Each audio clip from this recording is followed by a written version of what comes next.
In a bindery. In a bindery, yes. Now, what's the history of binderies in Ireland? It must be pretty old. Well, bookbinding is huge, going back to the late 1600s and early 1700s in Dublin. And there's a whole school of bookbinding, as with a style of bookbinding, which is indigenous to Dublin. And a lot of the older bindings that would come in, we could figure out who the bookbinder was by the tooling on the spines of them, because he would have had little brass hand tools, which he stamps, small brass hand tools, a la like some of these. There's an Irish harp, for instance. And you'd see the little flaw, and you'd know that that could have been bound by, say, Mullen, who was a famous binder in Dublin in the 1720s and 30s.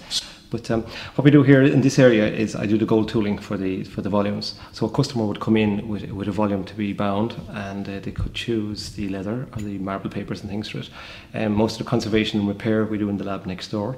And then in here, when the book is covered in leather and dried, the tooling would be done. Years ago, when they bound with best practice, they hadn't really had an eye towards conservation. Now we try to bind with the same techniques. So the idea would be that we use acid-free boards and acid-free papers and linen threads. We're in the Muckross bindery here in Killarney. What's the main work that goes on here? Over the years, we've done a lot of commercial work, commercial binding for people who come in off the street. But mainly our volume of work is in conservation. It's in book conservation and paper conservation. So we'd have a lot of clients, University College in Cork, for instance, we do the conservation for those, libraries and institutions. And the Heritage Council would give grants to a library or to a collector, to an archive for their paper-based material.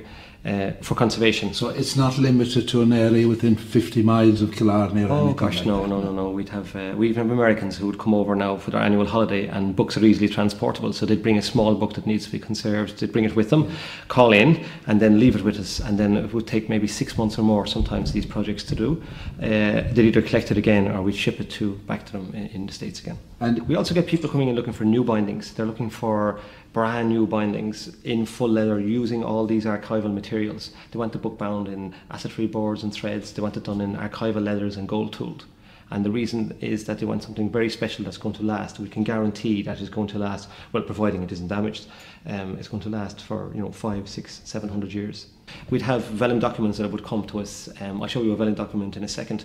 And these would be 1600s, these handwritten vellum documents with seals they had on them years ago. And a lot of these now would have been folded into tiny, like a little, put into an envelope and left there for 200, 300, 400 years. Most damage is caused by acid, which is transference. Yeah.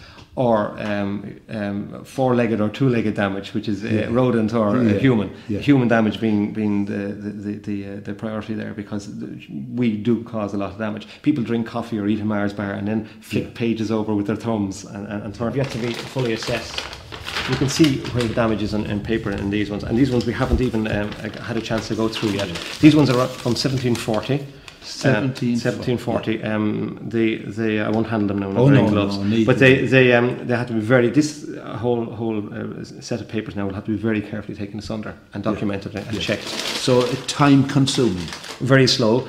Most people keep an eye to the future. Now, looking ahead, are there big challenges now in front of the bookbinding business? Oh, there is. It's changed a lot. Bookbinding, commercial bookbinding is practically gone in the country. There used to be 300 or 400 binders attached to the Kerry man. Used to have them a few years ago, and you did have one or two. That's all gone. The conservation I do is fine, except that there is no third level conservation course in Ireland, which is a crying shame. Because I think that if you could get interested people, there's plenty of interest, they could do third level, and I don't mean bookbinding, I mean conservation in general, and then they could specialise. They could come to me and specialise in books and paper, or they could go to Letterfrack and do furniture, or they could do textiles or glass or period houses, for instance, like Muckross House. And I think every county should have a county conservator. So somebody could go in, say it was county council based, they could go in and ask for advice on minding and be given good advice. So in one sense the craft is being neglected. Well, it is, because the crafts have moved, the bookbinding crafts have moved on. In my case, I do conservation. As regards general bookbinding, and that I wonder, is there any future in it at all? I would wonder, apart from, we say, mass production of hardcover books, for instance. But even that's struggling now. It's based in Dublin, and it's struggling. But there will be a market always for people of conservation, and also people love handmade journals, books themselves even.